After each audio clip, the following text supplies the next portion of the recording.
Bear saw the truck before Lucas did. The dog dropped his head at the cattle guard, ears swiveled forward, low and slow the way a working line shepherd goes when something is wrong. A white Julie sat by the porch. The magnetic sign on the door was peeling at the corner. Comal County plates. On the kitchen table inside, an iced tea sweated onto oilcloth. Beside it, a checkbook lay open, and a pen rested where a hand had set it down. The figure on the plain printer paper read $34,200. The roof was a $9,000 job. Before we continue, tell us in the comments where you are watching from today. The hill country in late July does not forgive much. The asphalt of US Tammy Bay had gone soft in the middle of the lane on the way up from San Antonio, and Lucas had felt the truck's steering pull a quarter inch to the right where the tar was lifting. He had kept his hand light on the wheel and let the tires find their own line. Outside the windshield, the cedars had gone the colour of old burlap, and the live oaks along the fence lines had pulled in on themselves, throwing the kind of close, dense shade a man could rest a horse under for an hour and not lose any meat off its ribs. The sky over the Llano uplift was the colour of a bleached bedsheet. Thunderheads were trying to build out past Mason. They were not going to break today. They had not broken in a month. Lucas drove with the window down and his left elbow out. The wind off the road was hot enough to feel like it had a hand in it. In the passenger seat, Bear had his head out the other window and his eyes half closed against the rush of air. The dog's ears were fully forward. The notch on the upper edge of the left ear was a thin pale crescent in the 4:00 light. The black saddle of his coat was dusty with the fine yellow calish that gets into everything in this country between the second week of June and the first norther of October. The amber undercoat showed up off his shoulders and along the line of his ribs. He was breathing slow and even. The olive leather of his harness had darkened at the chest pad where the sweat sits. The brass hardware was warm to the touch. Lucas had been driving since 6 that morning. He had stood 3 hours in the parish hall of a Catholic church on the south side of San Antonio. In the full uniform he kept ironed in a garment bag in the back seat, while a Marine Corps League detachment had read out the names of 41 men they had buried since the last meeting. 41 men in 11 months. Some of them had been Lucas's age. Most of them had been older. One had been a corporal Lucas had served with at Twentinine Palms in High Kong Bar, a man named Otis Fairchild who had grown up on a peanut farm outside Floresville. Otis had survived 2 deployments and a roadside in Ramadi and a divorce. He had died alone in a single wide outside Pleasanton with the air conditioner out in May of what the coroner called natural causes. Lucas had not seen Otis in 19 years. He had stood at Mott for tension for the reading anyway, they all. After the names there had been coffee and a sheet cake from the HEB and a folding table conversation with a colonel from Kerrville about a roofing initiative the League was running for veteran widows in the hill country. Lucas had given the colonel his cousin S number. Wade ran cattle outside Llano and could put any man to work who showed up willing. Then Lucas had walked out into the parking lot in his service blouse, taken the blouse off, hung it carefully on the hanger in the garment bag, and changed into the camouflage shirt and pants he wore most other days. He had clipped the harness onto Bear and gotten back in the truck. That had been 9 hours ago. Now he was within 20 miles of the cattle place, and the heat had stopped being weather and started being a fact about the country a man either accepted or did not. The folded letter in his chest pocket made a small flat shape against his ribs every time he leaned forward to adjust the air vents. It had been there for 8 years. It was a single sheet of cream-coloured stationery, folded twice, in an envelope addressed in his mother's handwriting to the Llano post office box he had kept for 2 decades. The envelope was postmarked Mason, Texas, the 3rd week of October, High Kong Bay. His mother had died in the Mason County manor on a Thursday morning, 2 days after she had asked one of the aides to mail it. The aide had walked it down to the post office on her lunch break. Lucas had picked it up the following Tuesday. He had not opened it. He had carried it in the chest pocket of every shirt he had owned since. The letter was thinner than it had been at the beginning. The paper had taken the shape of his ribs. He could feel the edges of the fold against his skin when he breathed. Sometimes, late in a motel room or in the cab of the truck or in his cousin S' spare bedroom, his hand would drift to the pocket and rest on the flap and not go any further. His mother had been 91 years old and had outlived 2 husbands and a son, and Lucas was the son she had left. He knew what was in the letter without needing to read it. He had decided, somewhere in the first month, that he would read it the day he had something worth reading it next to. He had not yet found that. He had not been the only thing his mother had outlived. She had outlived a small house she had owned outright on the north side of Mason. She had outlived $4,200 she had drawn from her savings to pay a polite man named Earl, who had come to her door in the 3rd week of September of that last year, and had explained with great patience that the house outdoor pipes needed wrapping for a winter that was already 2 months off, and that he could do the work for her at a discount because he had known her late husband from the VFW. The wrapping had never been done. The man had cashed the check. The next time Lucas had seen his mother, in the 1st week of October, she had told him about it the way an old woman tells a thing she is half ashamed of, and he had driven to the address Earl had given her and found a vacant lot. He had filed a report at the Mason County Sheriff's office. The deputy had been kind. The deputy had also been honest. They never recovered the money. Earl was 3 states over by then. 8 days after that, his mother had asked the aide to mail the letter. 12 days after that, she was buried at the Mason City Cemetery beside Lucas' father, under a live oak that had been planted by his grandfather in Mortninchin Numibar. Lucas had not opened the letter for 2 reasons. The first was that he had been afraid in the first months that it would say something she could not take back. The second, after a year, was that he had begun to suspect it would say something simple and forgiving, and he was not yet ready to be forgiven. Bear shifted in the passenger seat. He pulled his head in from the window and looked at Lucas with the steady, intelligent amber-brown eyes that had never, in 7 years, been wrong about anything that mattered. He held the look for 3 seconds and then put his head back out the window. Lucas put his hand briefly on the dog's shoulder. The fur was hot. The muscle under it was solid as a rolled towel. "Almost there," Lucas said. He said it low. He said it the way a man says a thing to a dog when the dog already knows. The cattle place was 140 acres on the backside of a county road that ran between Llano and Castell. The road was caliche for the last 3 miles. The dust came up off the tyres in a slow, fine yellow plume that hung in the rear view for half a minute after the truck had passed. Lucas slowed at the cattle guard and let the tyres find the rails. The truck rocked over. Bear braced his front feet against the dash without lifting his head from the window. The house was a low limestone ranch built in Mortninchin Salmias High by Wade's grandfather, with a tin roof that had faded to the colour of a nickel left out in the weather. There was a screened porch on the south side and a pole barn 50 yards off where Wade kept the tractor and the trailer and the deer feeders he ran from October through January. A pair of black baldies stood in the shade of a live oak by the stock tank, switching their tails. The tank was lower than Lucas had ever seen it. The exposed mud at the edge had cracked into hexagons the size of a man's hand. A turkey vulture was riding a thermal a quarter-mile off, slow and patient, the way they ride them all summer in this part of the state. Wade was on the porch with a cup of coffee at Mort 4 in the afternoon. He was a big man, 6'3", with a grey brush moustache and the slightly rolling walk of someone who had broken a hip falling off a horse in hiking Comal County and never quite got back the half-inch. He raised the coffee cup an inch when Lucas pulled up. "Cousin," Wade said when Lucas got out. Wade looked at Bear, who had jumped down from the passenger side and gone over to the porch in the deliberate, unhurried way he went anywhere new. Bear sat at the bottom of the steps and looked up at Wade and waited. Wade reached down and let the dog smell the back of his hand and then scratched the dog once at the base of the ear, on the side without the notch. Bear leaned into the hand a quarter-inch, accepted the scratch, and then sat back down. "Doreen put a peach pie in the oven about an hour ago," Wade said. "Mot look lunk wash up. There is beer in the icebox. Mot am driving on tonight. You said you would Mot said Mot might." Wade grunted. It was the kind of grunt that did not press a point but did not concede it either. Lucas got his canvas duffel out of the back seat and the garment bag with the service blouse and walked up the porch steps. The boards gave a little under his weight and settled. The screen door stuck on the 3rd hinge. He lifted it the way Wade's grandfather had lifted it 60 years ago.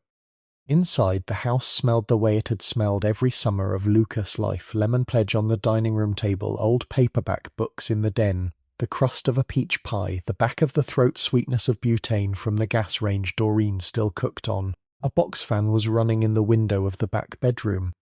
Doreen came out of the kitchen with a dish towel over her shoulder. She was 68 and small and round, and she had taught 3rd grade in Alano for 31 years before she retired. She kissed Lucas on the cheek, which she had been doing since he was 4, and she put her hand on his jaw the way she had been doing for the same length of time, and she looked at him the way a woman who had spent 31 years reading the faces of children looked at a man. "You Mortem you look Mort will have a piece of pie?" "Doreen, you will have—" She turned back to the kitchen. Lucas put the duffel on the bench by the door and the garment bag over the back of a dining chair.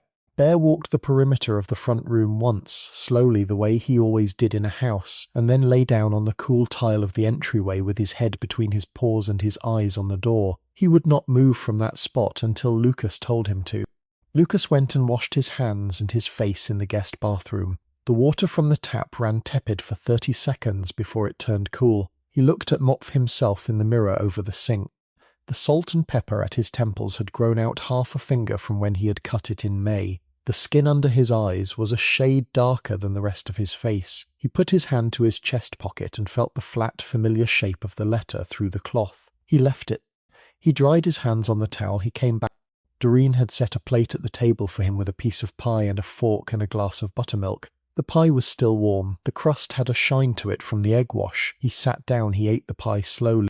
Doreen leaned against the counter with her arms crossed and watched him eat without saying anything for a minute and a half. Wade had come in behind him and was at the ice box with his back turned, taking out a beer for himself and a glass of buttermilk for Doreen. "How was San Antonio?" Doreen said finally. "Long. 41. 41. She shook her head once and did not say anything further about it. She had grown up in a Marine family, and she knew how the names worked. She turned to the counter and started rinsing a colander. The tap ran. The colander clicked against the porcelain of the sink. "You eating dinner here?" Moat was going to drive on to the post office box and then up to the property tonight. He looked at Mortfay her back. The set of her shoulders was the set of a woman who was not going to argue. She would only repeat herself until he gave in. "Mort will stay tonight," he said. She put the colander in the drying rack. She turned around. She wiped her hands on the towel and folded the towel over her shoulder again. Her face had the slightly distracted quality of a woman who had been about to say something else for 15 minutes and was now going to say it. "Luke, you remember Mary Beth Acker?" He thought about it. He took another bite of the pie. He set the fork down. Honey Creek, Ray S.Y., Ray Swidder.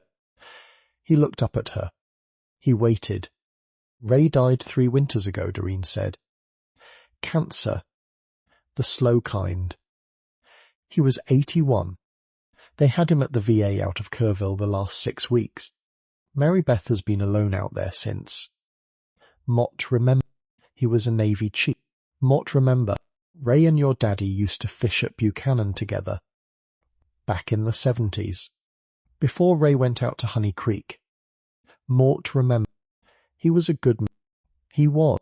Doreen took the towel off her shoulder. She folded it twice. She set it on the counter. She had the quiet, flat-eyed quality she got when a thing she did not like was on her mind, and she had decided to talk about it whether it was easy or not. "Hailstorm came through here 3 weeks ago," she said. "Maybe you saw it on the news. Came down out of the Edwards Plateau in the middle of the night. Baseball-sized hail in some places. It tore up half the roofs in the county. Insurance adjusters have been crawling all over the hill country for a month. Mary Beth lost about half her shingles. The east side of the house, there is a tarp on it now. It is held down with cinder blocks. All right. A man came by her place last week. Polite. Said he had met her at the church potluck and that he could handle the insurance for her. She was relieved. She does not drive much anymore. She does not like dealing with the phone.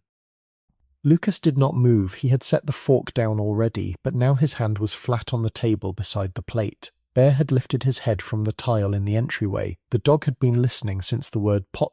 He was looking at Lucas now with the steady focus he gave a thing that was developing. He came by twice. Twice, Doreen said. Today is the third visit. Today. He took a slow breath through his nose. The pie sat half-eaten on the plate.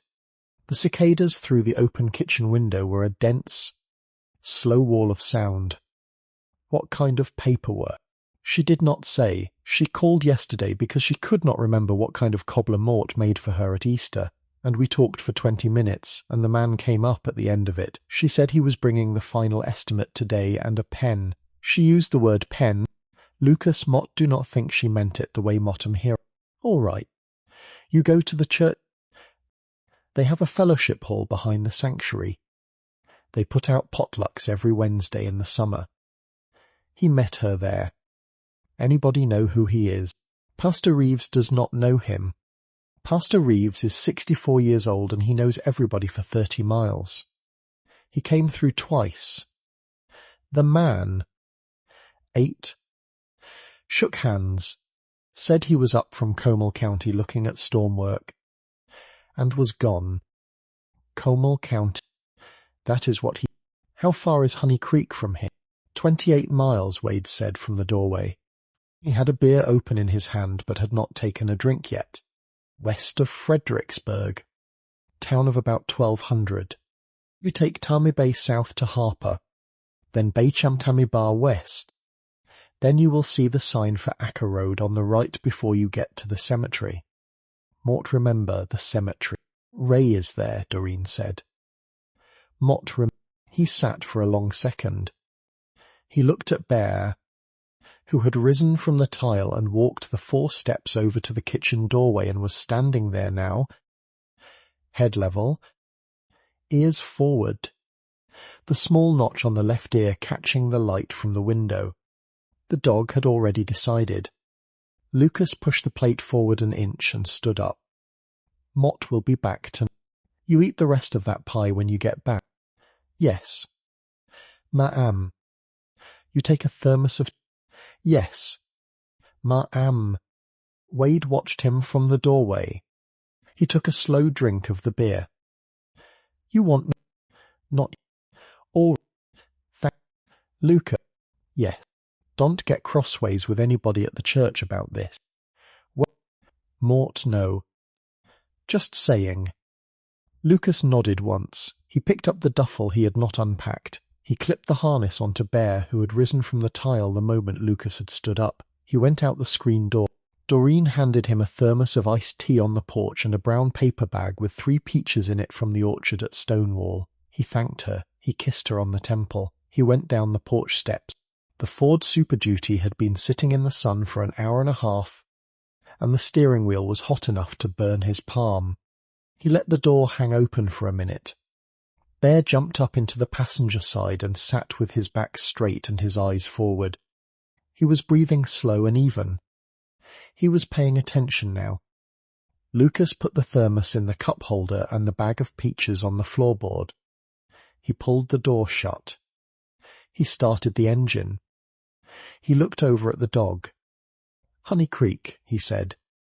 Bear's ears went forward. The notched left ear made a half pivot toward the windshield and locked.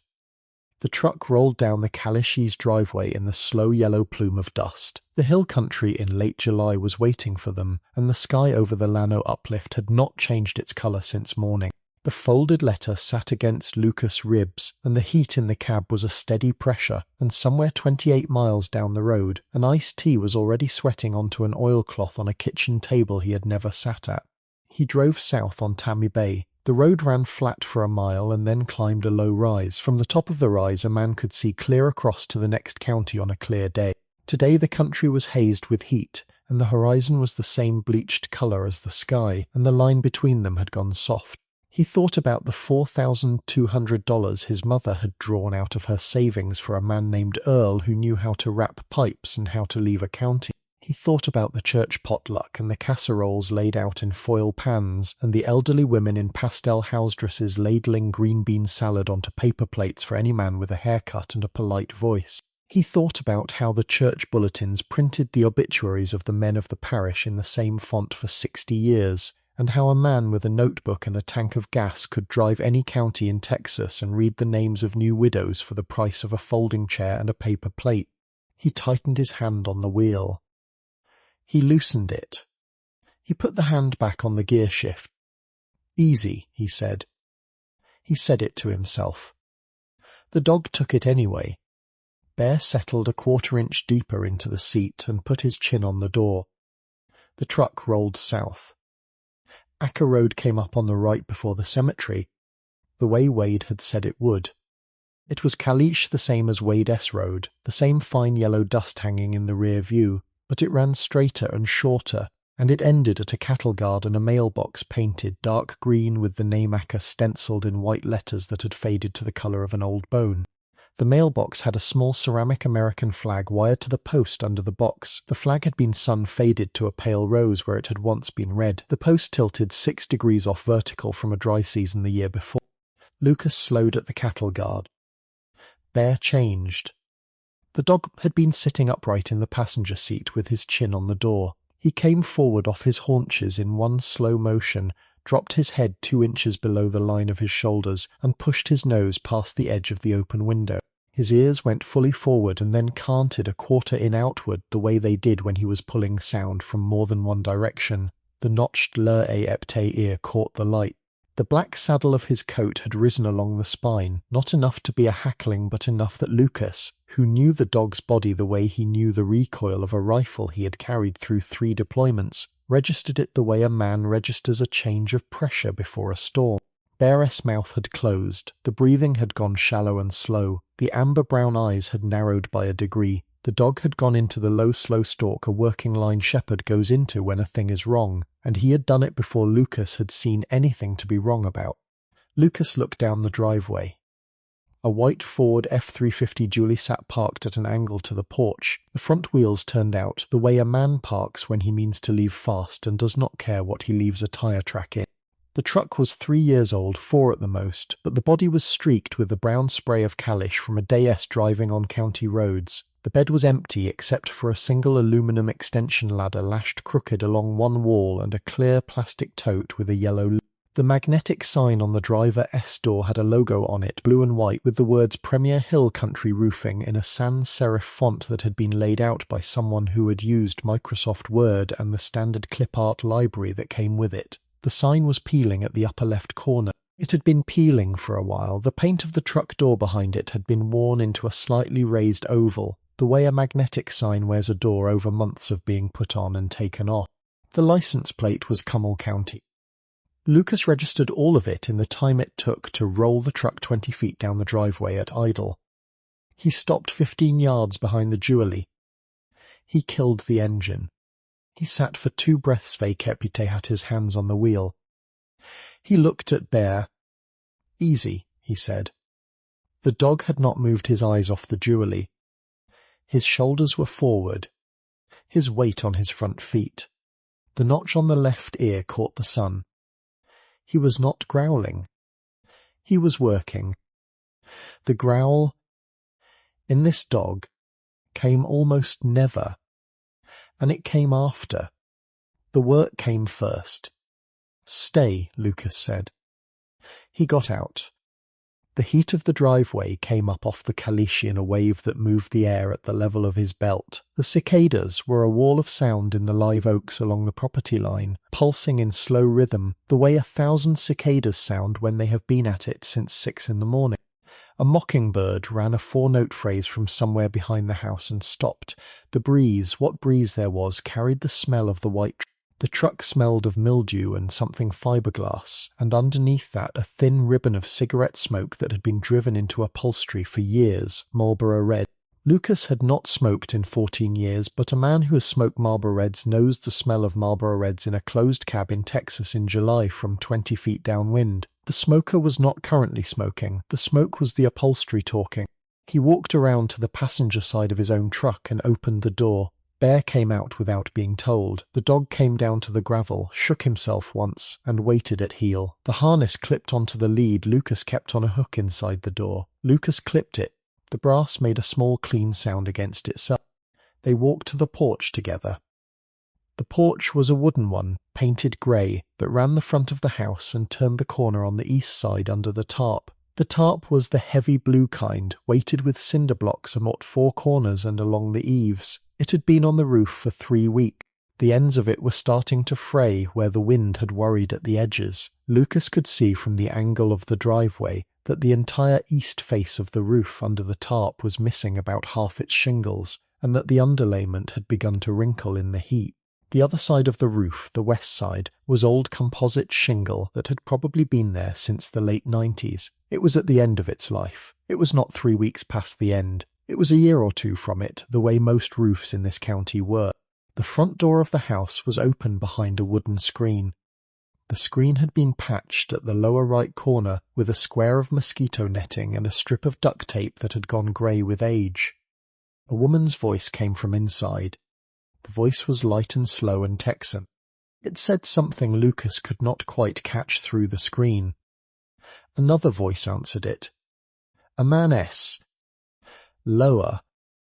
Smoother.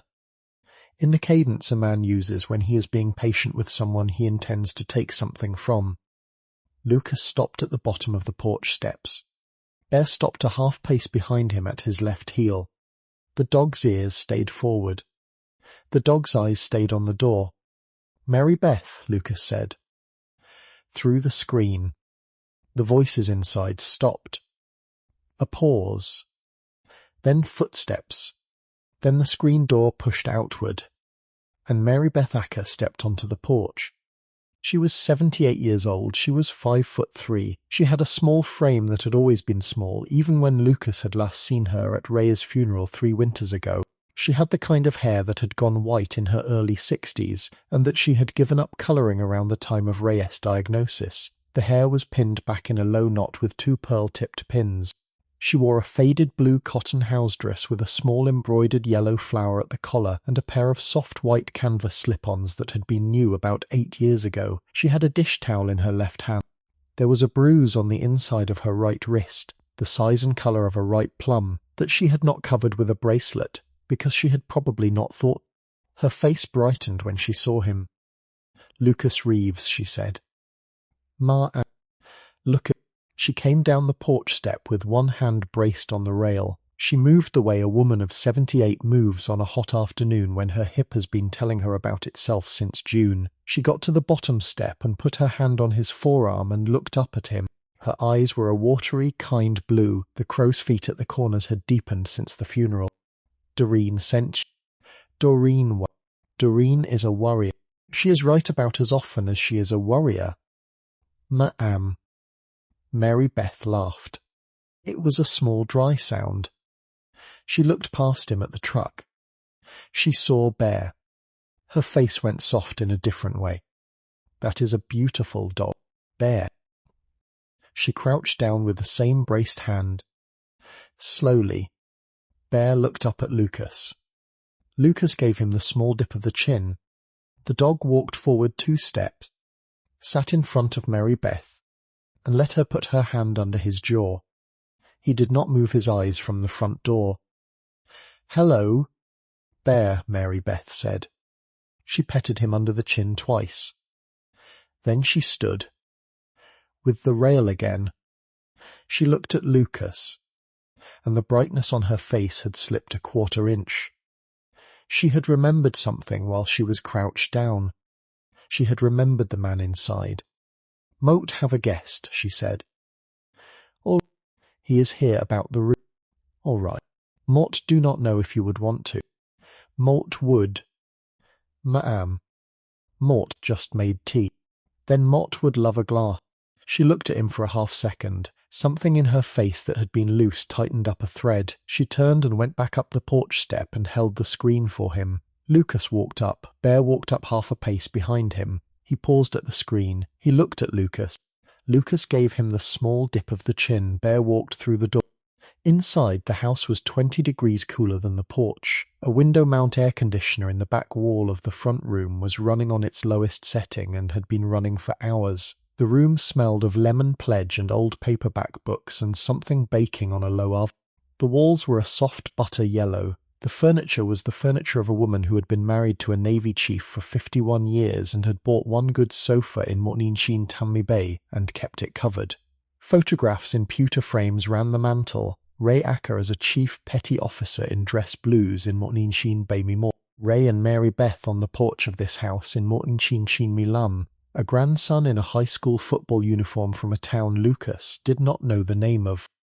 The man was standing in the doorway between the front room and the kitchen.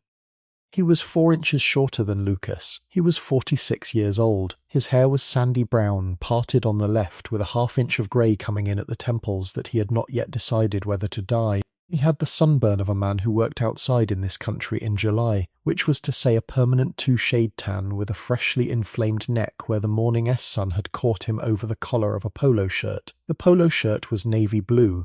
The logo on the left chest was the same blue and white as the magnetic sign on the door of the Jubilee Premier Hill Country Roofing, and it had been iron pressed onto the shirt rather than embroidered. The edges of the heat-applied patch had begun to lift. He had on khaki cargo shorts and a pair of work boots that had not been in dirt. He had a clipboard in his left hand and a pen in his right. He had a wedding ring on, and the ring was clean and the skin under it was pale. The way a wedding ring-esque skin is pale when the ring goes on and off according to the day-s plan. He smiled when Lucas walked in. It was a good smile. Lucas had worked with men who smiled this way. Men who had been salesmen. Men who had been recruiters. Men who had been chaplain's assistants in 3 different chapels in 2 different countries. The smile was a tool.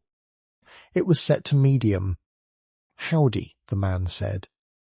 "Afternoon. Travis Boudreau." The man came forward and put out his right hand, having to swap the pen to the clipboard hand to do it. Lucas shook his hand. The hand was cold. It was cold in the front room of an air-conditioned house in July, but the cold was a wet cold. It was the sweat of a man whose body had been running hotter than the room and had been pulled back down by the air-conditioner without drying. The hand was strong enough. Lucas let it. Bear had walked into the front room and gone 3 paces to a place between Mary Beth's chair and the entry to the kitchen and lay down on the rug there with his head on his paws and his eyes on Travis Boudreau. The dog's ears were forward. The breathing was slow. The amber-brown eyes did not blink for a long count of 3. Travis Boudreau looked at the dog for a half-second and then looked away. Big working He worked. The smile thinned a thread. Travis turned the smile on Mary Beth. "Mrs. Acker, you said you had family stopping by, but I did not know it was today. He is not family. He is Doreen's cousin. Doreen Reeves." "Yes." Lucas, Mary Beth said, a little brightly, "is here about. Well, he is just here. He drove out from Wade's place." "Sure." Lucas had taken 3 steps further into the room and was standing now in a position that put him between Travis Boudreau and the kitchen table without seeming to. He could see, over Travis' shoulder, what was on the table. 3 sheets of plain printer paper, 8.5 by 11, no letterhead, a black ballpoint pen lying across them, a checkbook open to a fresh check, with the date already filled in Mary Beth's handwriting. A small white plate with 2 oatmeal cookies on it, untouched. 2 glasses of iced tea, the older of which had sweated a small ring of water onto the oilcloth. "You sit down." "Lucas," Mary Beth said. "Yes, ma'am." He pulled out a chair at the end of the table, the one Ray would have sat in for 50 years. He sat. He did not look at the printer paper. He looked at Mary. Travis Boudreau took the chair on the opposite side, and Mary Beth poured Lucas a glass of iced tea with a wedge of lemon, and the cicadas through the kitchen window kept on. Bear lay down again at the threshold of the kitchen, and from where he lay he could see Travis Boudreau's hands, and he did not look away from them. It was 3 minutes past 4 o'clock. Mary Beth set the tea in front of Lucas. He thanked her. He did not yet look at the figure on the printer paper. He waited. Lucas took a slow sip of the tea. It was strong tea, the way Mary Beth Acker's mother had made tea, brewed long in a glass jar set out in the backyard sun for an hour, and then poured over ice in a tall glass with a half lemon squeezed in. He let the cold of it cross the back of his throat. He set the glass back down on the oilcloth in the wet ring it had already started to make. Across the table, Travis Boudreau had moved his clipboard onto his lap. He had his pen out. He had not yet said anything. He was waiting to see what kind of presence Lucas was going to be in this room. He smiled at Mary Beth. "Mrs. Acker," he said. "We were about to go through the final estimate when your visitor arrived. Mott do not want to keep you on a Wednesday afternoon." "It is all right. Mr. Boudreau. Travis. Mott just want to make sure you are taken care of. Mr. Acker was a fine man, and a Navy chief, and Mott do not believe anybody in this country wants to see a chiefess widow paying out of pocket on a roof that the insurance is going to cover. That is so kind of you. It is just..." Lucas looked at the 3 sheets of printer paper on the table. He took his time about it. He did not pick them up. He let his eyes move over them the way a man's eyes move over a target list, not lingering, not skipping. The top sheet had the words "Estimate of Repair" printed across the top in what was clearly a Microsoft Word document, set in the default Calibri font, and an address line below it for Premier Hill Country Roofing with a New Braunfels post office box and a phone number that had a Highchammua area code, which was San Antonio, not New Braunfels and not Comal County. There was no Texas Department of Insurance license number on the document. There was no Roofing Contractors Association of Texas registration number. There was no insurance policy number. There was no general liability certificate referenced. There was a line item that read "Complete tear-off and replacement of asphalt shingle roof, including underlayment, drip edge, ridge vent and flashing," with a labor and material figure of $28,400, and a separate line item below it for permit and dump fees of $1,200, and below that a line item that read "Insurance Assignment Processing Fee" of $4,600, which was a category of charge Lucas had never seen on any roofing estimate he had ever read. The total at the bottom read $34,200. The number had been bold. Mary Beth's roof was about 22 squares. In Texas in July of this year, 22 squares of architectural asphalt shingle, tear-off and replacement, on a 1-story ranch ran $9,000 to $11,000 from a legitimate licensed contractor. Lucas had helped his cousin Wade re-roof the cattle place in March. He knew what the materials cost. He knew what a Kerrville crew charged for labor. He knew what the dump fees were at the Llano County transfer station. The figure on the table was 3.5 times what the work was worth. The 4th line was not a roofing line. It was the assignment.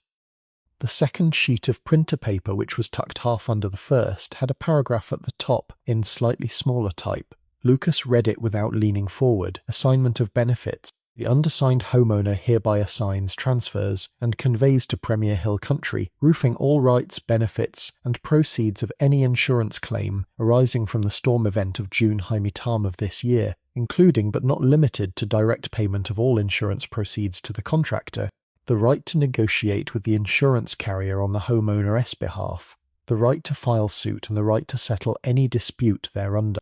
Below the paragraph, a signature block with Mary Beth Acker's name typed in. Below that, a signature block with the typed name of the contractor, Travis Boudreau, with a signature already in place. The signature was a fast loose loop that read T something B something. The line for Mary Beth's signature was empty. The pen was lying across it. Lucas did not move his eyes off the paper for the count of 3. Then he looked up at Mary Beth. "Mary..." "Yes." "Lucas, how did you and Mr. Boudreau meet?" "Oh, at the potluck.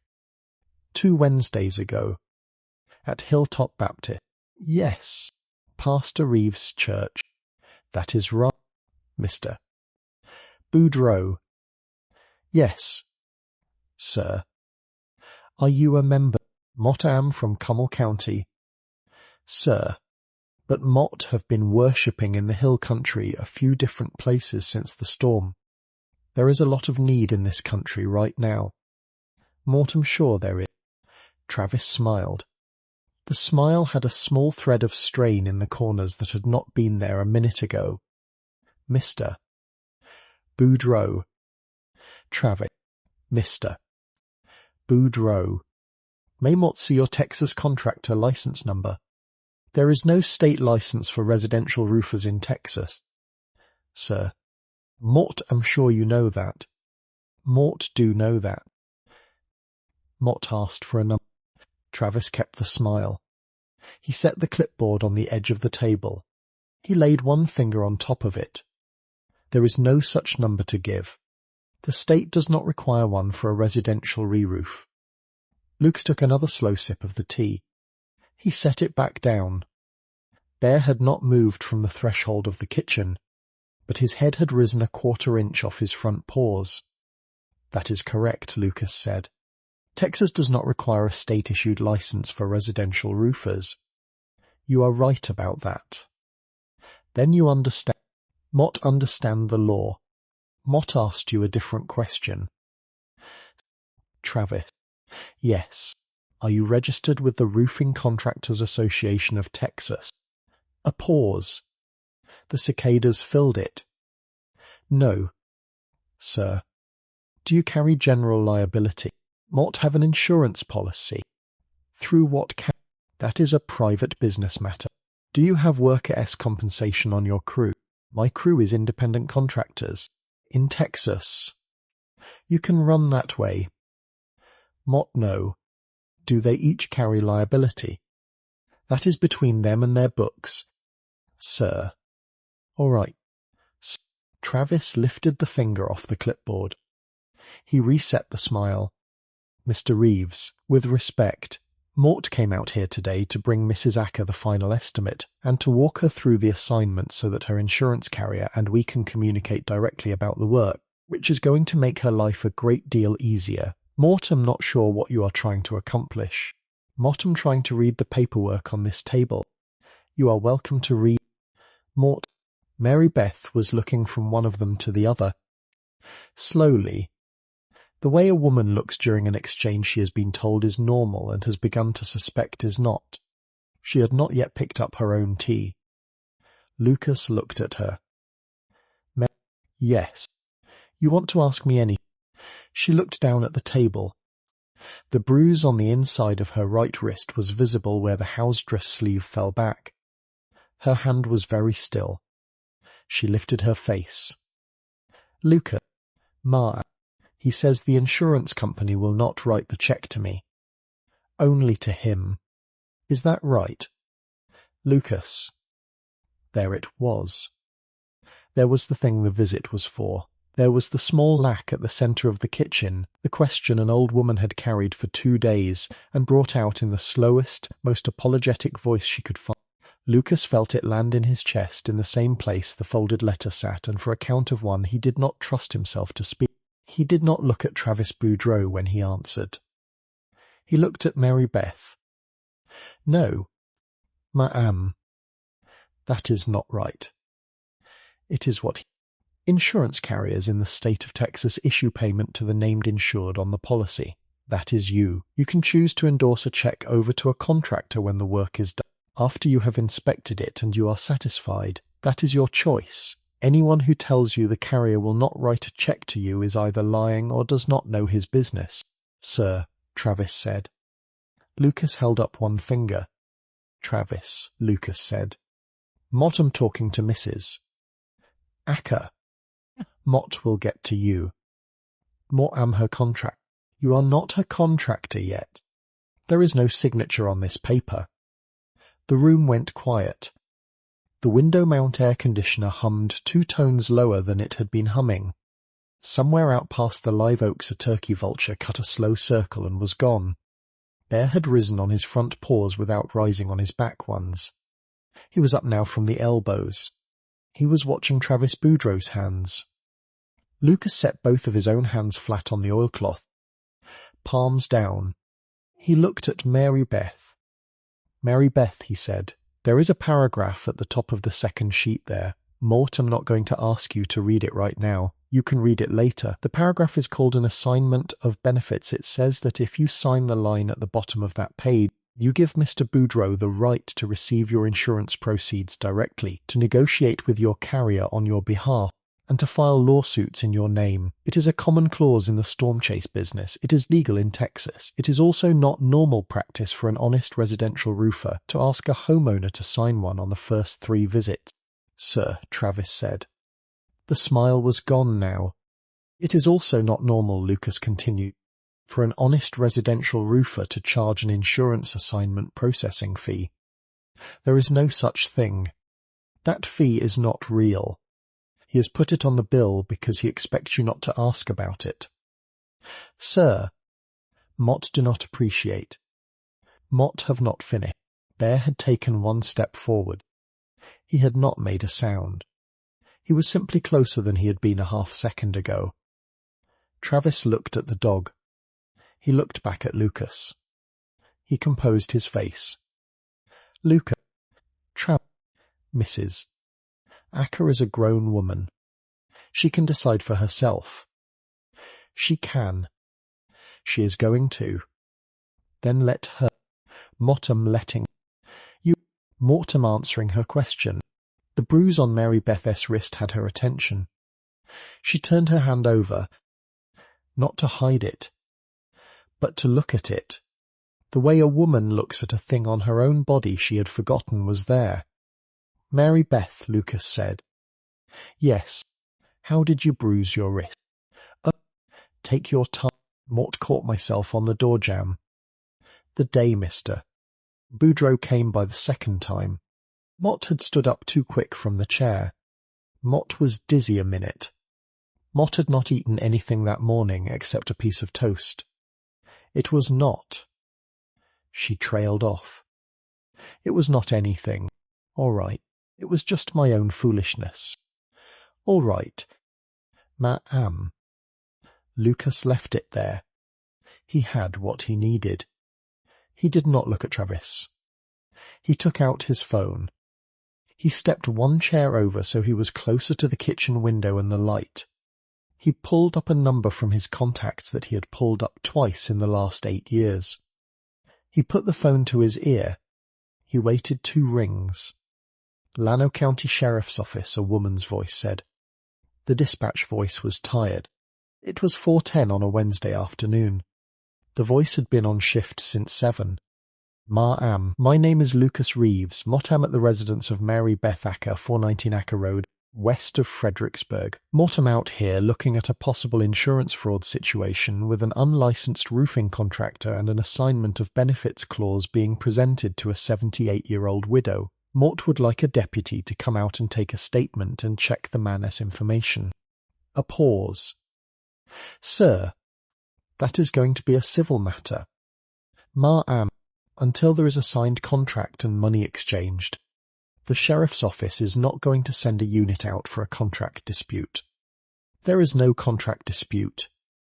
Ma'am, there is a man at this kitchen table with paperwork that does not have a license number on it from a contractor who is not registered with the state association and who is asking a Navy Chief S widow to sign over the assignment of her insurance proceeds.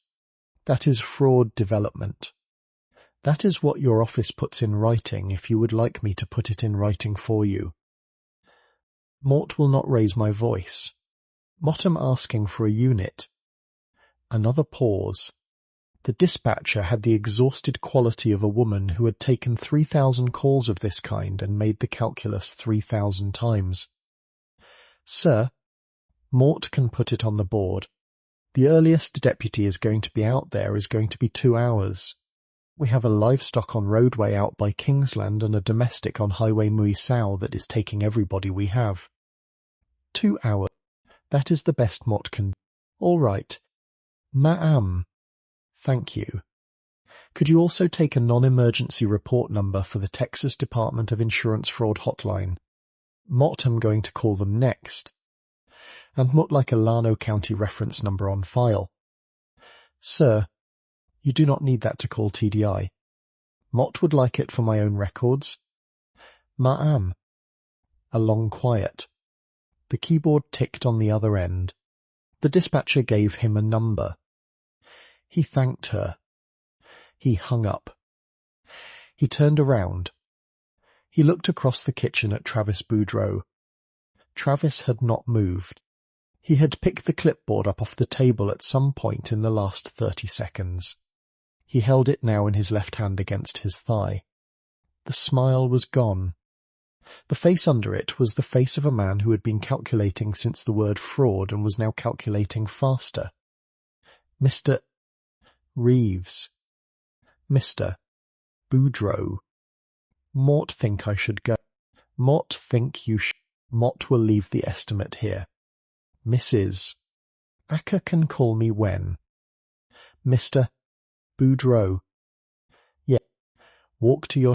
Mott will collect my paperwork. You will leave the paperwork. It is my paperwork. It is on her table. Travis stood.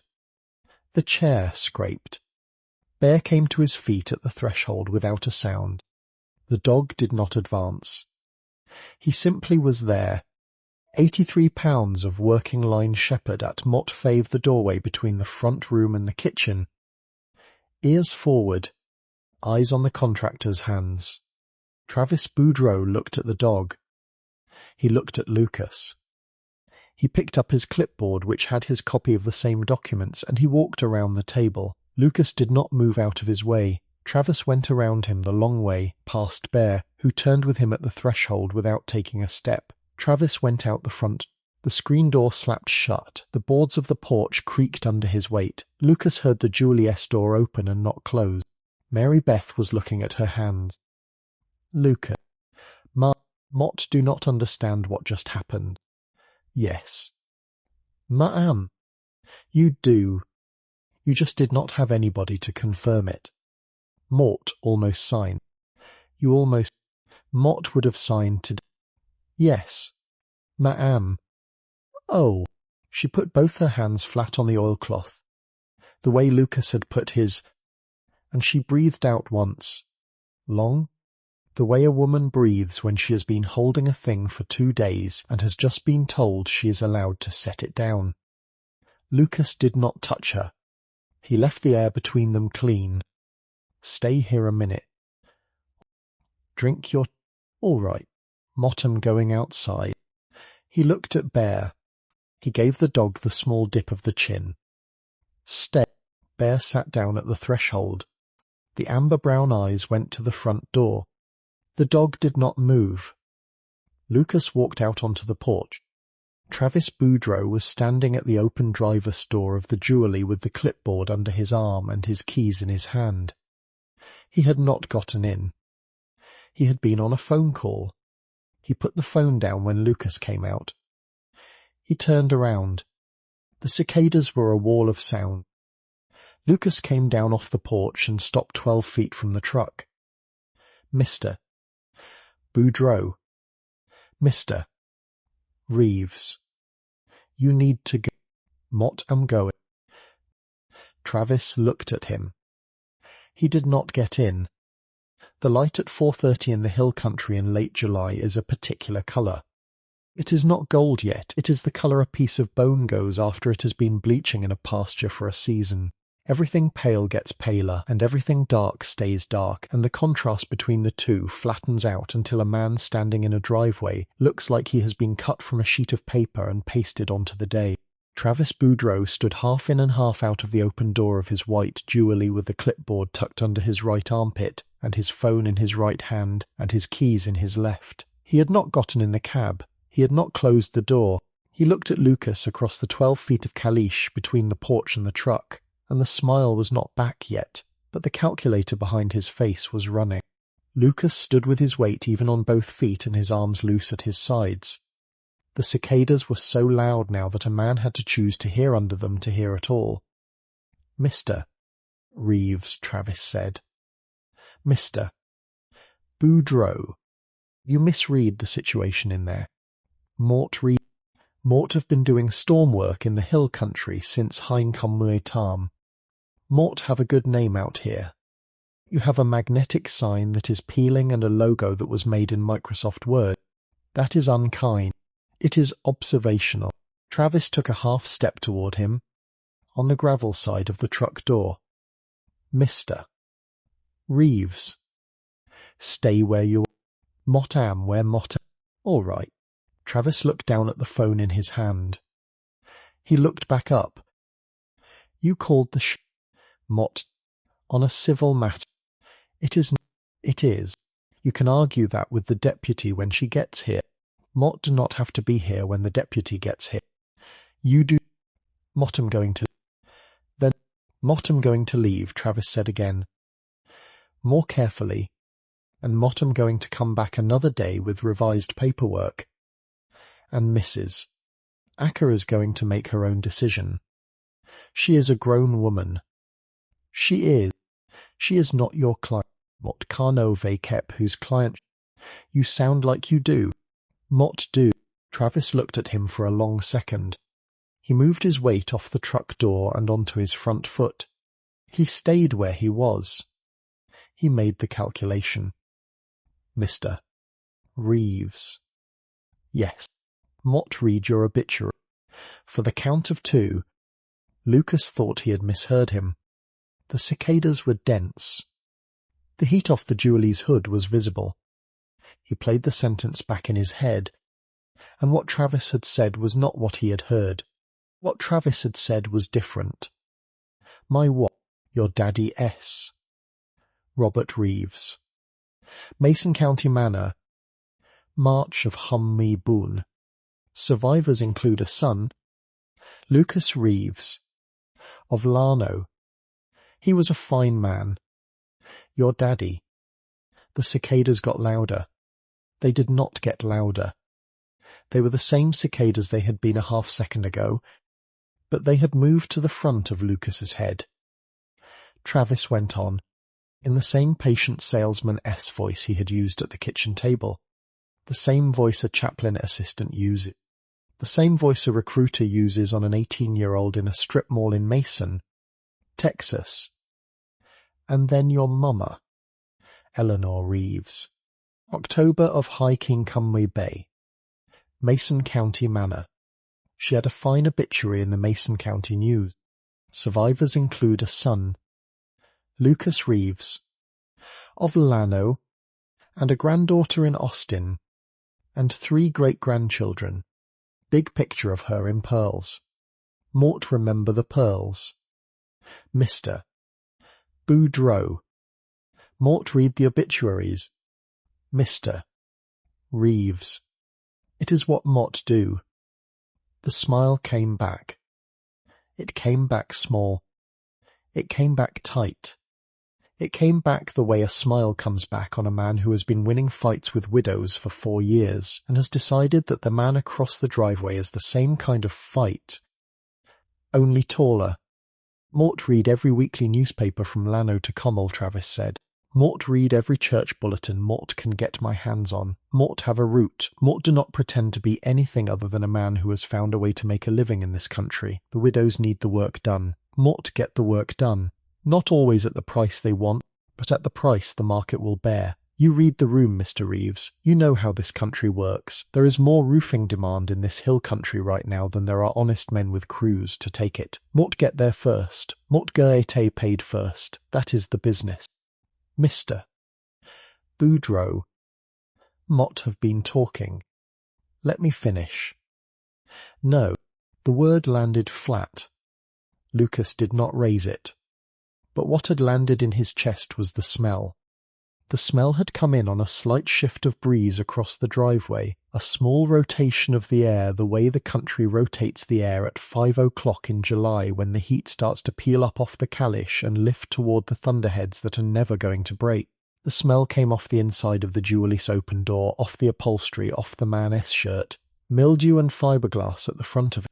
And under the mildew and the fiberglass, thin and clean as a wire, the smell of a Marlboro Red that had been smoked in a closed cab 3 hours ago, in Comal County with the windows up. The brand his mother's handyman had smoked. The brand Earl had smoked, the polite man who had taken his mother's $4,200 and disappeared. Lucas had sat across a kitchen table from Earl one afternoon in September of Jaime Bay and shaken his hand. Earl had been smaller than Travis. Earl had been older.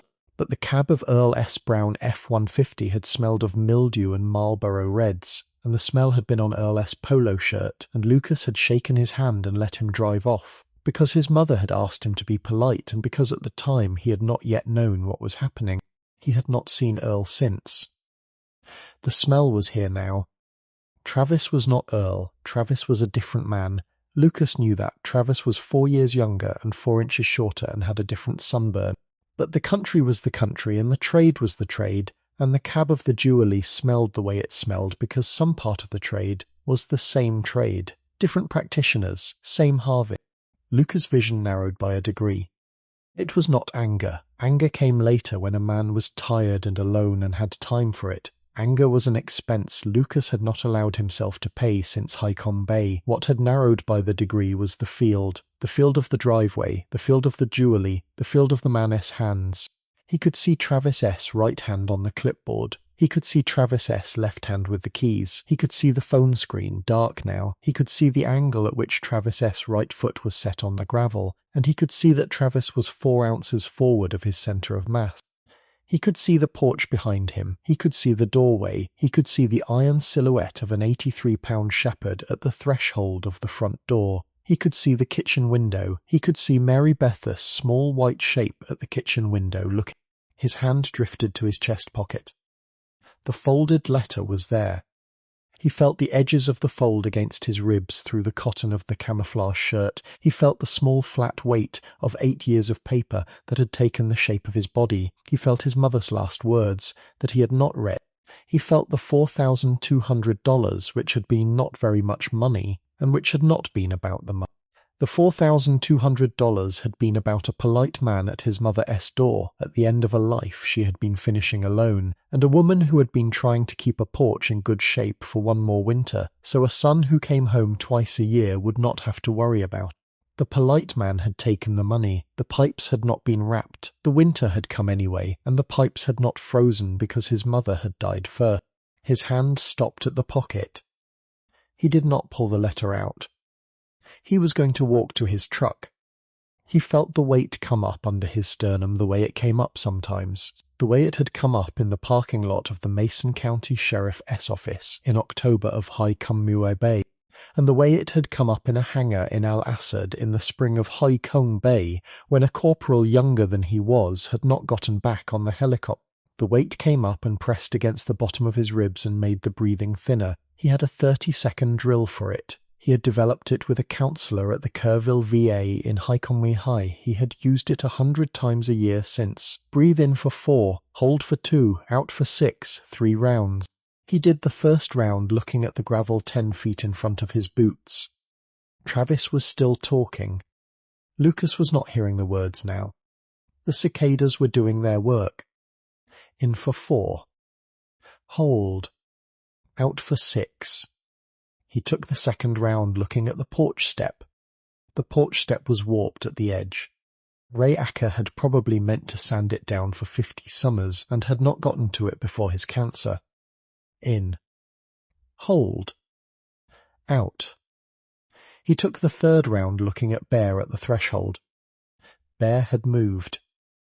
The dog had crossed the front room and was now at the screen door from the inside. The amber-brown eyes were on Lucas. Not on Travis. On Lucas. The dog had read him. The dog was watching the man. The third out-breath went a count of 7 instead of 6. Lucas stepped forward 2 paces, not toward the contractor, but toward his own truck. He opened the driver's door of the Super Duty. He sat down sideways on the seat with his boots in the gravel. He put his hands on his thighs. Travis had stopped talking.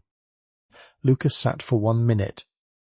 Bear pushed open the screen door with his nose. He came out onto the porch. He came down the porch steps, slow, the way a working dog comes downstairs when his man has called him without saying his name. He walked across the driveway in a straight line. He did not look at Travis. He passed Travis at 4 feet of distance. He came up to Lucas' left knee. He sat. He pushed his head against Lucas' thigh, hard twice, the way he had been pushing it for 7 years, the press of an 83-pound dog who had decided his man needed a counterweight. Lucas put his right hand on the dog's chest, between the harness pad and the throat, and felt the slow, steady pulse there, the one that was always slower than him. He breathed. He breathed for a count of 40. The cicadas kept on. When he stood up out of the truck door, the weight under his sternum had gone back down to where it stayed when he was working. It was not gone. It was where it lived. The folded letter was still in his pocket, and his hand had not gone to it again. Travis Boudreau had not moved from the Jewelle's open door. He had been watching. The calculator behind his face had been running the whole time. He had seen something he did not have a column for. Lucas closed his truck door. He walked toward the Jewelle. He stopped 6 feet from it. Bear came up beside him at heel. Mr. Boudreau. Mr. Reeves. Get in your... Mott have been trying... You have not been trying to. You have been talking. Mort was making conversation. You were doing what you... Mr. Reeves. Mort, I'm going to give you a chance. Mr. Boudreau. To get in this truck and drive. Mott have not collected my paperwork. You have your cop. There is a check made out on Mrs. Acker's table that has not been voided. Mott will take care of that for her. It is mine until she signs it. It is hers. She wrote it. She did not sign the agreement. Mr. Reeves. Get in your truck. Travis looked at the porch. He looked at the kitchen window where Mary Beth's small white shape was a little further back from the glass than it had been a minute ago. He looked at the threshold where the screen door was still half open from where Bear had pushed it. He looked at the dog. He looked at Lucas. He did not get in the truck. He took 2 steps forward, and the clipboard was up. The clipboard came up in the way a man's hand comes up who has been trained to use objects rather than fists. It was not the swing of a man who had been in a bar fight. A bar fight man swings a thing low and across at the belly where there is no bone to break the fingers. Travis Boudreau brought the clipboard up at chest height in a half-controlled arc with the metal clip leading. The clip was a stamped chrome piece 1.5 inches across, and it would have caught Lucas across the breastbone hard enough to bruise. It would not have done much more than that. A man with a clipboard is not a man with a hammer. The intention behind it was not the intention to do real damage. The intention behind it was the intention of a man who had decided for the count of one that he could make Lucas flinch. He could not. Lucas had been watching the right hand the whole time. He stepped a quarter step in with his left foot, which closed the angle of the swing before the swing got geometry. He put his right forearm up at the wrist of Travis's right hand and stopped the clipboard 4 inches from his own chest. He did it without sound. He did it without weight. He did not break Travis's wrist. He had thought, in the fraction of a second before contact, about breaking the wrist, and had decided that breaking the wrist would not serve. He took the clipboard out of Travis' hand with his other hand at the metal clip. He set it down on the hood of the Jewelle. The hood was hot. It had been in the 4:30 sun of late July for an hour and 10 minutes. The metal of the clip made a small clean tick against the paint when Lucas set it down. The paint of the hood was a slightly cheaper white than the body, the way a fleet truck's hood will be when it has been replaced after a deer strike. Lucas registered the cheaper white. He registered the small chip in the windshield at the upper left corner.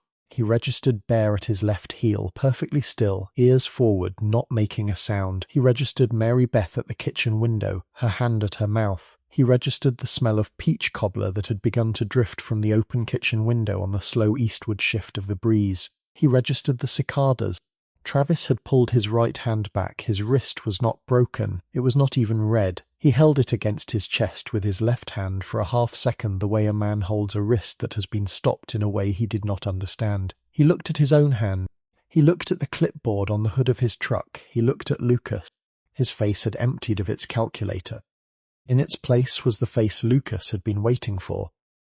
It was the face of a 46-year-old man with a meth charge in Haicom Chummi Chin and a divorce in Haicom Hai Mui, and a sister in Houston who would not return his calls, and a sandy brown haircut he was thinking about dyeing, and a logo iron pressed onto a polo shirt because embroidery had cost more than he had been willing to spend, and a route through 4 counties of weekly newspapers that had been run by a hand that was now shaking at mort fee the wrist that had not been broken.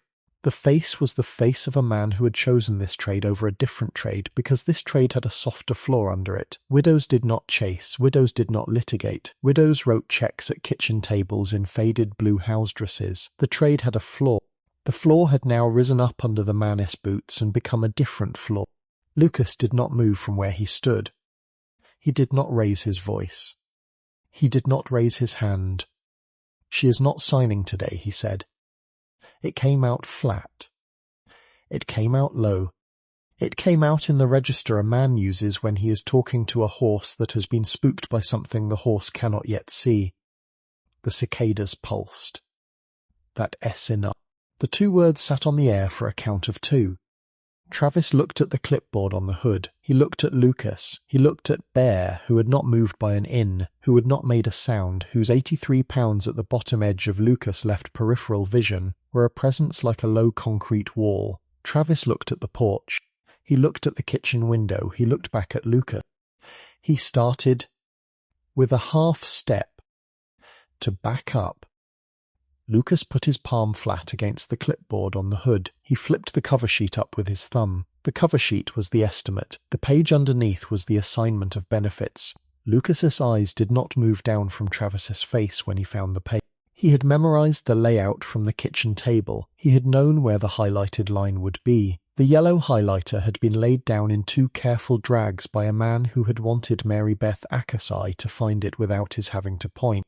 Lucas slid the clipboard, open to that page, 6 inches across the hood toward Travis. Read your signature line. Mr. Boudreau. Mr. Reeves.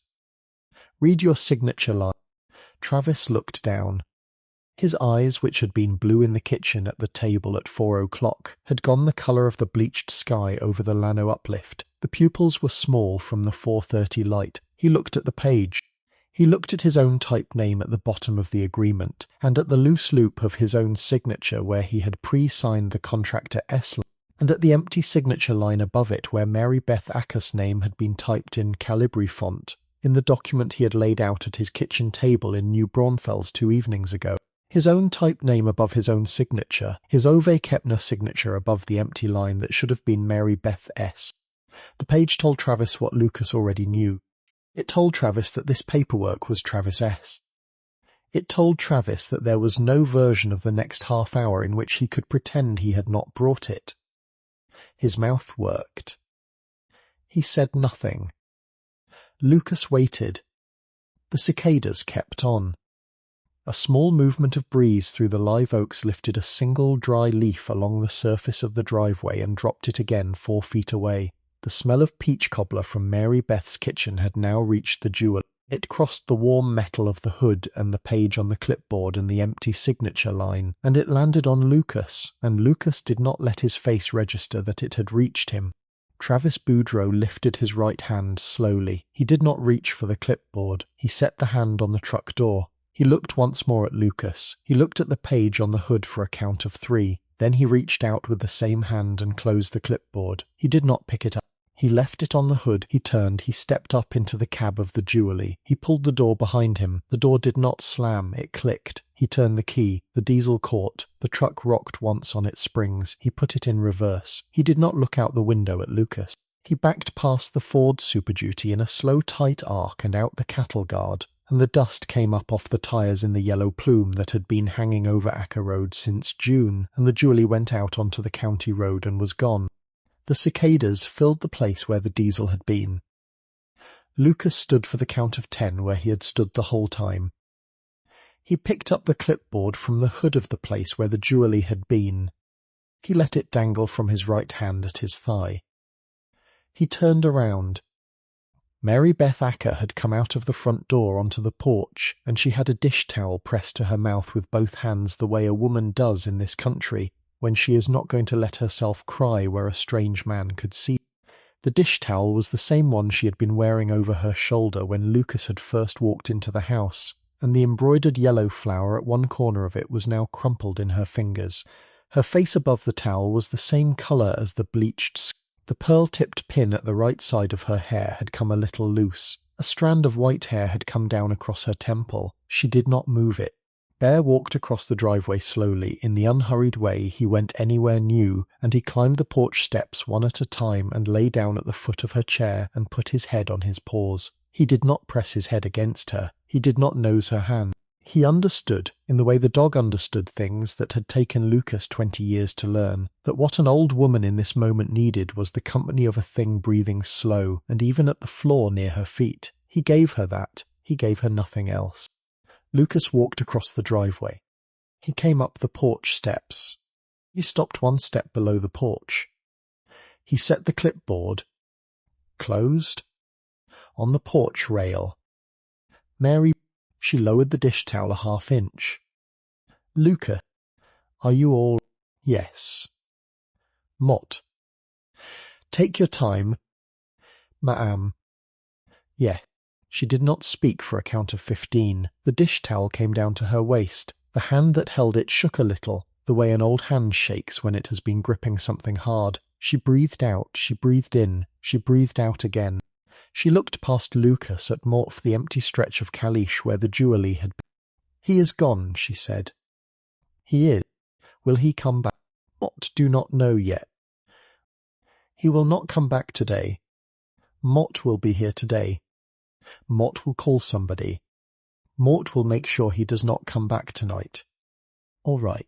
Mort, I'm going to call the Texas Department of Insurance Fraud hotline now, and the Llano County Dispatch is going to send out a deputy when she can. Mort, I'm going to sit on this porch until she comes. All right. Lucas. Mort, I'm going to ask you to sit with me. He came up the last porch step. He did not take her arm. He let her walk under her over-kept-no-power to the rocking chair by the screen door, and she sat in it slowly the way she had been sitting in it for 3 winters since Ray, and she put the dish towel in her lap. Her hands lay on top of the towel. The bruise on her right wrist was visible. It looked worse on the porch in the 4:30 light than it had at the kitchen table. Lucas did not sit. He stood at the rail with the clipboard. He put his hand on her shoulder. Light, brief, gone. Mary, yes, you did not do anything. Mort almost signed. You didn't. Mott almost did. Mary, yes. You asked the question. What question? You asked me whether the cheque could only be written to him. You asked it. He had been here twice. He had been in your kitchen for 45 minutes today. He had a pen and a cheque and a signature page open. And you stopped. And you asked the question. Mary Beth. Yes. You stopped him. Not me. She looked at him for a long second. That is not how it felt. It is how it happened. Luke. Yes. Did Doreen put you up to this? Doreen worried. Doreen is right about as often as she is a worrier. Ma'am. You said. It is still. She laughed once, a small dry sound, and then her face crumpled, and she turned her head away from him and put the dish towel back up to her mouth, and she cried the soundless way a woman of 78 cries, with her shoulders moving and no sound coming out, and the dish towel pressed her face. He did not touch her again. He stood at the rail. He let her have the porch. Bear lay at her feet with his head on his paws and his eyes on the screen door, and he stayed. After 2 minutes she lowered the dish towel. Mott, I'm sorry, she said. Do not be. Mott, I'm embarrassed. Do not. He was so polite. Mott, no. You brought me a coffee cake the second time. From the H.E.B. in Fredericksburg. With the white icing. You know. Mort. He sat at Mott for that table, and he ate a piece of it with me. And he asked about Ray. And he asked about Ray 's service. And he asked whether Ray had been at Subic when the storm in 73 came through. And Ray was at Subic in 73. Lucas. He knew. He knew the year. He had. Where would he read that? The obituary. Pastor Reeves' bulletin would have run a full obituary the first Sunday after the funeral. Ray S. service record would have been in it. The Mason County paper would have run the same one. He read the bulletins. Mary Beth. He has a root. She closed her eyes. He has a root, she said. Yes. Ma'am. He has done this before. He had. To other Mary. To other Mary. She opened her eyes. They were wet, but they were focused. She had been a Navy chief's wife for 51 years.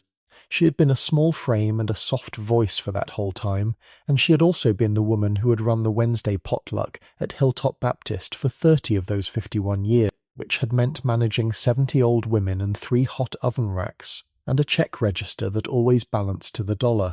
She was not a stupid woman, she had been a tired one. Luca. Ma'am. Moat want you to call that hotline now. Please. Yes. Ma'am. And Mort want you to sit on this porch until the deputy comes. Yes. Ma'am. And Mort want a piece of that cobbler when it is done. Yes. Ma'am. And Mort want you to bring that dog inside, because the porch is hot. Yes. Ma'am. She wiped her eyes with the dish towel. She set the towel folded on the arm of the chair. She put her hands in her lap. Lucas sat down on the top porch step with the clipboard across his knees. He took out his phone. He pulled up the number for the Texas Department of Insurance Fraud hotline, which he had Googled in the cab of his truck on the drive down from Wade's place at the first stoplight in Harper. He called it. A woman picked up on the second ring. She asked his name, he gave it. She asked the homeowner name, he gave it.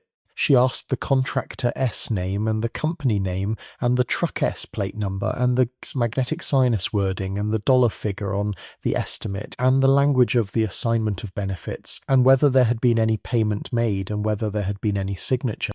He answered in order. The woman's voice was 38 years old and tired and Texan incompetent. She typed as he spoke. She read Gehat piece back. She said the words active fraud development in front of the words storm chase ring in a way that suggested she had said them 4 times today before she had said them to him. She gave him a case number. She told him she would be flagging it for the regional investigator out of San Antonio that night. She told him a Llano County deputy was the right next call. He thanked. He hung up. He looked at Bear. Bear was looking at Mary Beth. Lucas looked at Mary Beth. We are going to fix this. She looked at him. She did not say anything for a count of 3. Then she nodded once. All right. Lucas. It is going to take a few days. All right. Mort, I'm going to be here. All right. The cicadas pulsed. Lucas sat on the porch step with the clipboard across his knees and the phone in his palm, and the dog at the foot of an old woman's chair, and the 4:30 light in the hill country went the colour of bone, and somewhere out on the county road a deputy was coming, and somewhere in a glove compartment 2 counties away there was a yellow legal pad that nobody had read yet, and the cicadas kept on and kept on and kept on. Deputy Reyes pulled into the driveway at 6:14 p.m. She came in a white Llano County Sheriff's Office Tahoe with the blue and gold stripe down the side and the unit number Bonchamery High stenciled on the rear quarter. She killed the engine but left the air conditioning running on auxiliary power for a moment before she got out, the way a deputy does at the end of a long shift in July. She was 31 years old. She was 5'6". She had her dark hair pulled back tight under the brimmed county hat, and she had a body camera clipped to the chest of her tan uniform shirt.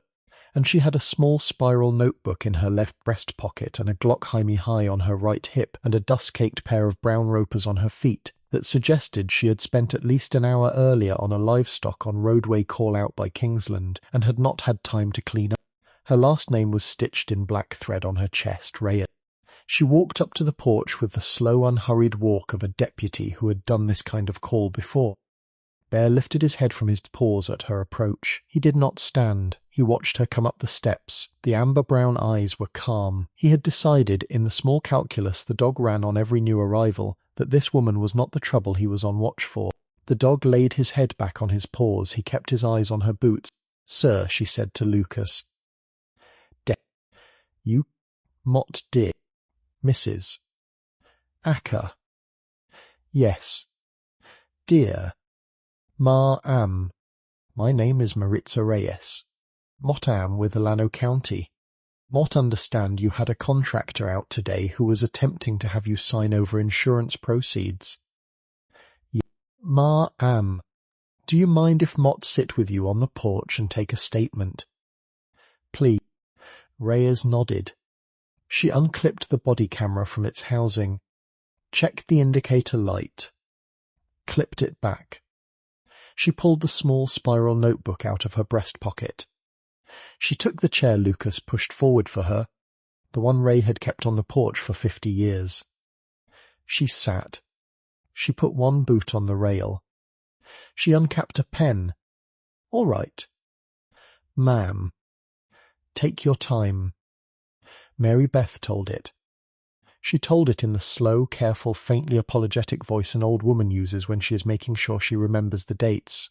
The first visit 2 Wednesdays ago after the potluck, the second a week later with the coffee cake from the HEB, the third today with the paperwork, the brew, the door jamb, the figure on the printer paper, the pen, the question she had asked over the iced tea about whether the check could only be written to him.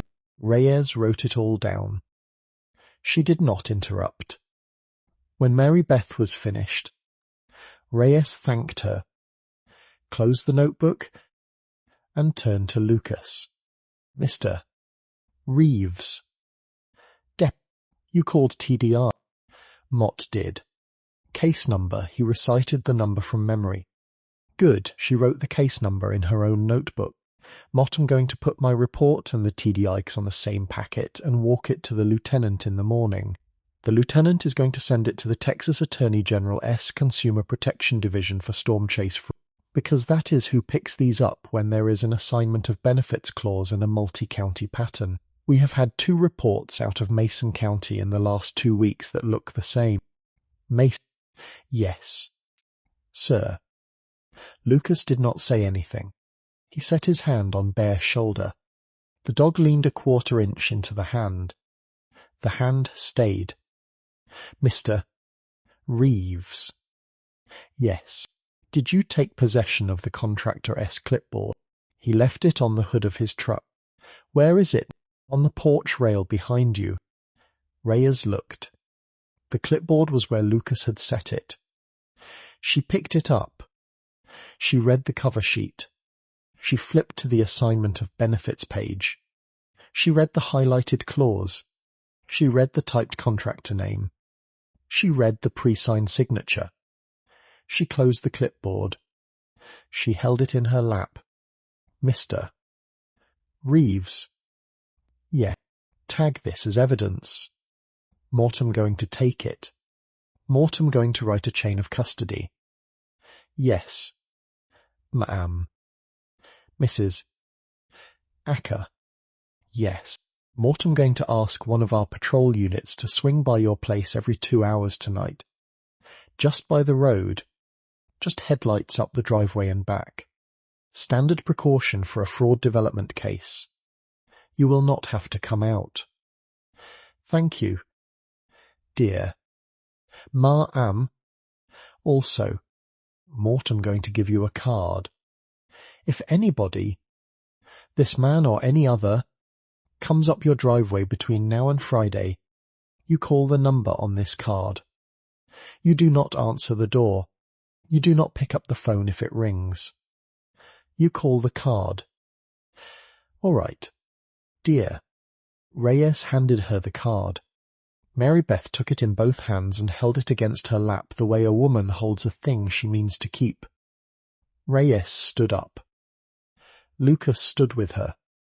She walked with him to the Tahoe, the clipboard in one hand and her notebook in the other. At the driver S door she stopped and looked at him. Mr. Reeves. Deputy. Marie. Yes. My daddy too. 26 years. Retired Master Sergeant out of Camp Pendleton. Mort expected somebody had taught you to walk. Tell him a Texas Marine sends his thanks. He would like that. She put the clipboard on the passenger seat. She looked over the top of the Tahoe at the porch where Mary Beth Acker was sitting in the rocking chair with the Deputy S-card in her lap and a German Shepherd at her feet. Mr. Reeves. Yes. You stay here tonight? Yes. Ma'am. Sleep in the truck if you have to. Do not leave her. Mott was not going. Reyes got in. She backed the Tahoe out the cattle guard. She turned south on the county road. The Tahoe went around the bend by the cemetery and was gone, and the cicadas filled the place where the engine had been. Lucas walked back up the porch. He sat on the top step with his back against the rail post. Mary Beth handed him the card. You read it for me. Dear, Mort did not have my glasses. He read it. He handed it back. He took out his phone and called Wade and told him he was staying out at Honey Creek tonight. Wade said he would come down in the morning with the trailer. Lucas thanked him. He hung up. He sat on the porch step until it was full dark. The thunderheads out past Mason did not break, they never broke.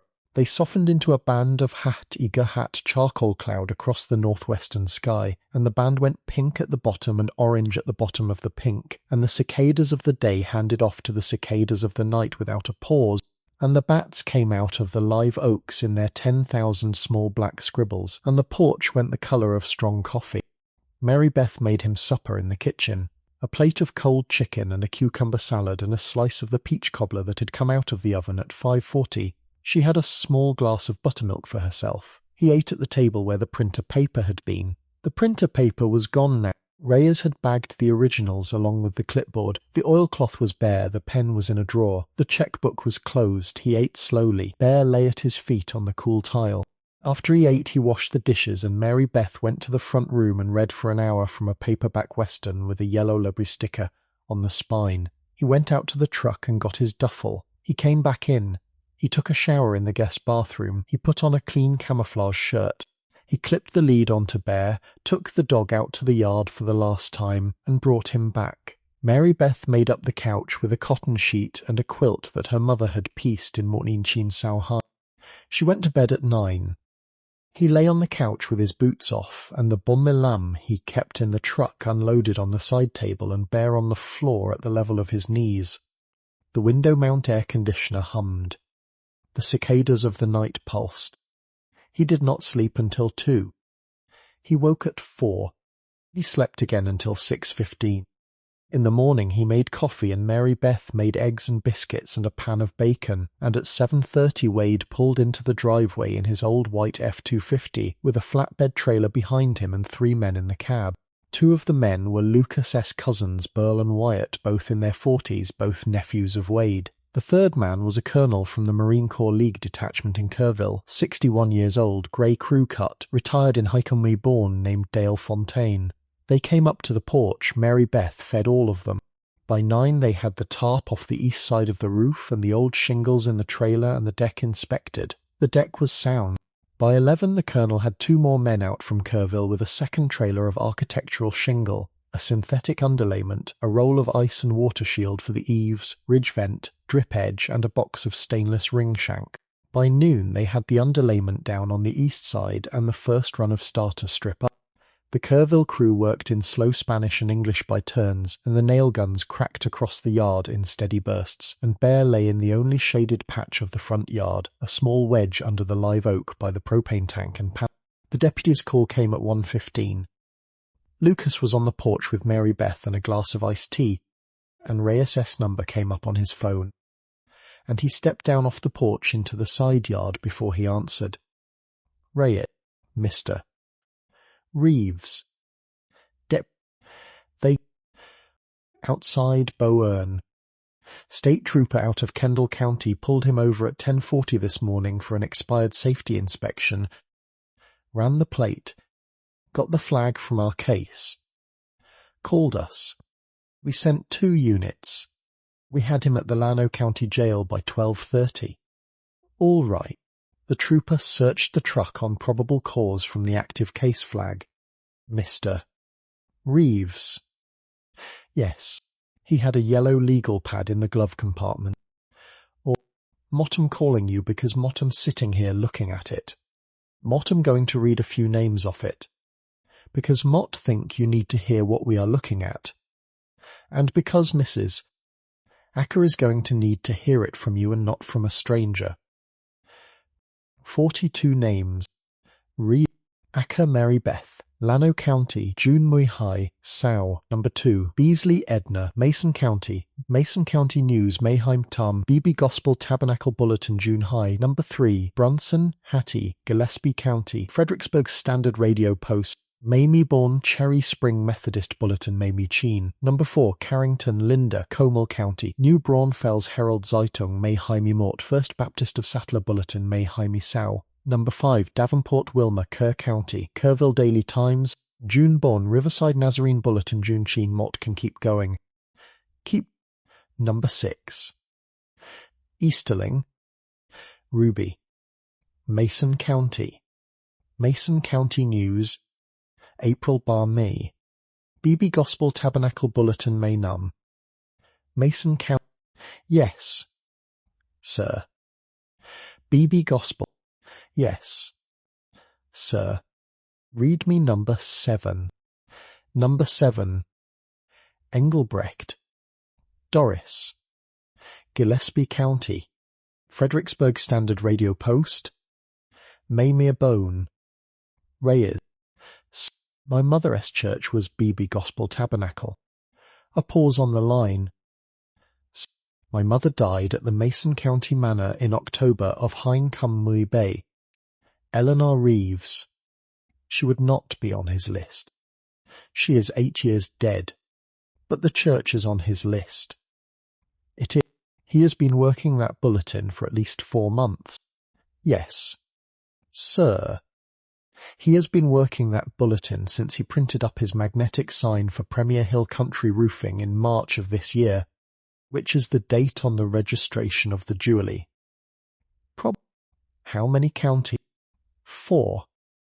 Llano, Mason, Gillespie, Comal. Kerr also has names, but he was not running active deals there. Pending claims. Best estimate from the AGS office. 1.2 million in claims tied to widows. They are still pulling phone records. Ray. Number 20 on that list. A pause. The notebook pages turned. Number 20. Reeves, Eleanor, Mason County News, October Muertam, Hein Cum Muer Bay, BB Gospel Tabernacle Bulletin, October Jaime High, Highkeen Muer Bay. The cicadas in the live oak above Lucas Pust. He stood very still for the count of 10. He felt the folded letter in his chest pocket. He felt the 8 years of paper that had taken the shape of his ribs. He had been wrong. His mother was on the list. She was 8 years dead, and she was on the list, and the list was alphabetized, and somebody had typed her name into the list at some point in the last 4 months, when the route had been built, when the addresses had been pulled, because the addresses for these widows were public record, because the obituaries were public record, because grief was a list someone was reading, and somebody had read his mother's grief 8 years late and put her name down on a yellow legal pad in case she came back. She was not coming back. The $4,200 was not coming back. The polite man named Earl, who had smoked Marlboro Reds in a closed cab in September of Highcombe Bay, was not coming back. Earl was 3 states over by now, or dead, or sober, or not sober. Earl was not on this driveway. Earl was not the man in the Llano County Jail. The man in the jail was Travis Boudreau, who was younger and shorter and a different kind of polite, and who had inherited his trade from a long line of Earls, and who had typed Eleanor Reeves into a yellow legal pad on a kitchen table in New Braunfels 4 months ago, beside a glass of iced tea and a Marlboro Red, the way men in this country had been typing the names of widows beside the names of widows since this country had had widows. Lucas put his right hand against the bark of the live oak. He breathed in for 4. He held for 2. He breathed out for 6. He did 3 rounds. Bear had crossed the yard from the shaded patch and was at his left calf. The dog pressed his head against the back of Lucas' knee. Hard. Twice. He did not look up. He did not push. He pressed twice and held the press. Ray. Thank you. Thank you. Deputy. You all right? Mott will... Mr. Reeves. Yes. My daddy. The master sergeant. Yes. He told me once that the only thing harder than knowing a list exists is knowing your people are on. He is right.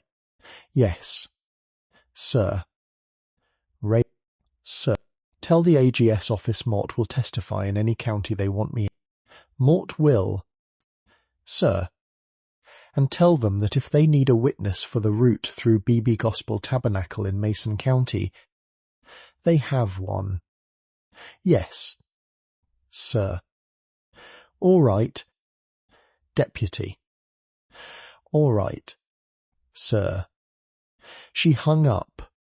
Lucas stood under the live oak for another minute. The nail guns cracked from the east side of the house. The slow Spanish came down off the roof. Burl was singing under his breath, a country song from the early 90s Lucas could not name. The cicadas pulsed. Bear pressed his head against the back of his calf one more time and then sat at heel. Lucas walked back to the porch. Mary Beth was in the rocking chair with the iced tea on the rail beside her. She looked up at him when he came up the steps. She had been a Navy chief wife for 51 years. She read his face before he sat down. Lucas. Mary. Tell me. He sat on the porch step. He told her. He told it slowly. He told her the deputy had called. He told her the contractor had been arrested outside Bowen. He told her about the legal pad. He told her the number 42. He told her the names of the 4 counties. He did not tell her the dollar figure for the pending claims. He did not yet tell her about his mother. He told her that the man had been working a route, and that the route had been the church bulletins, and that her name had been put on the list after her husband's obituary had run in Pastor Reeves' bulletin in July. She listened with her hand at her throat. When he finished, she did not say anything for a long time. The Kerrville crew nailed a course of shingles on the east side of the roof above them. The slow Spanish moved up the slope. The cicadas pulsed. Luke. Yes. Ma'am. 42. 42. Oliver. He read the bulletins. He drove the route. He kept the list. She was looking at her hands in her lap. The bruise on her wrist was a paler colour now, a yellowing edge to it, the way a bruise looks the second day. She did not lift her face. Luke. Yes. Was my Reyes bulletin. Yes.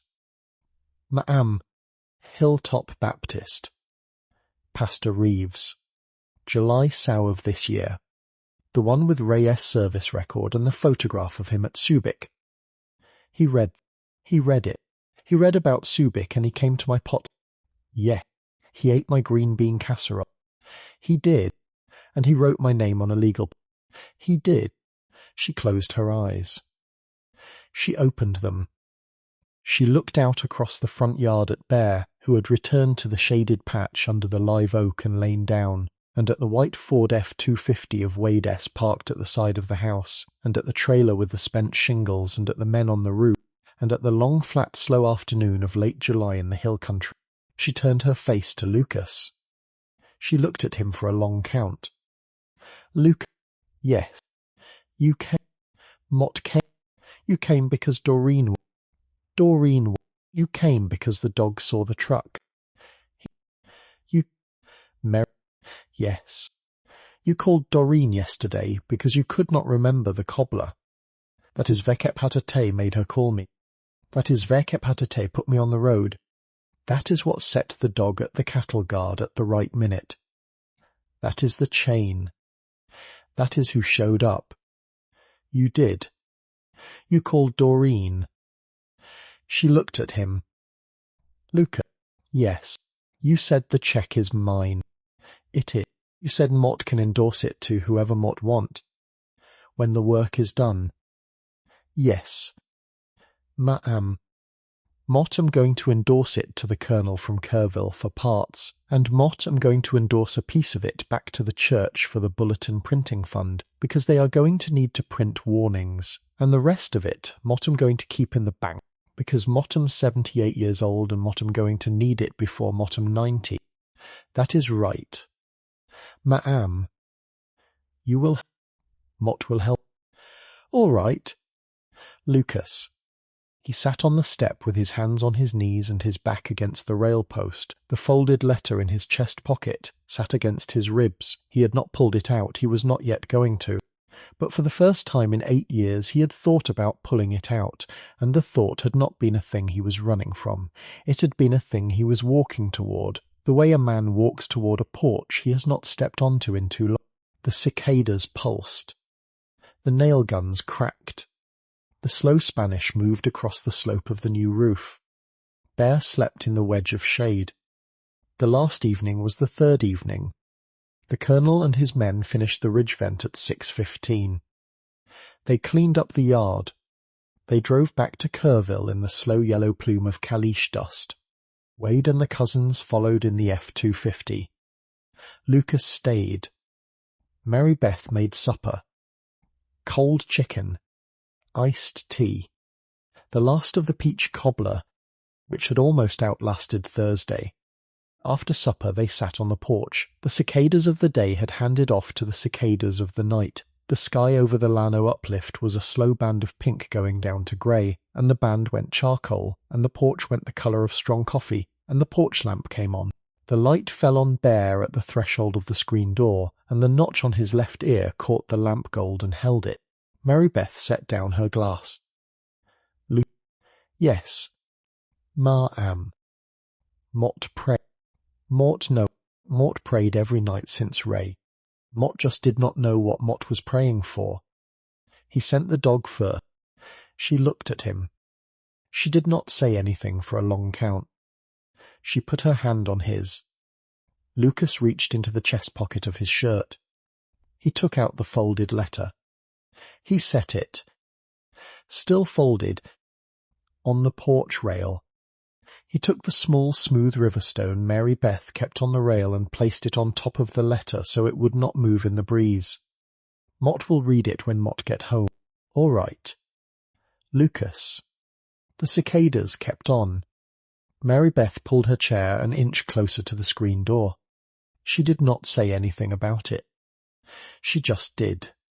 The cicadas did not stop. If this story moved you, share it with someone who needs to hear it today.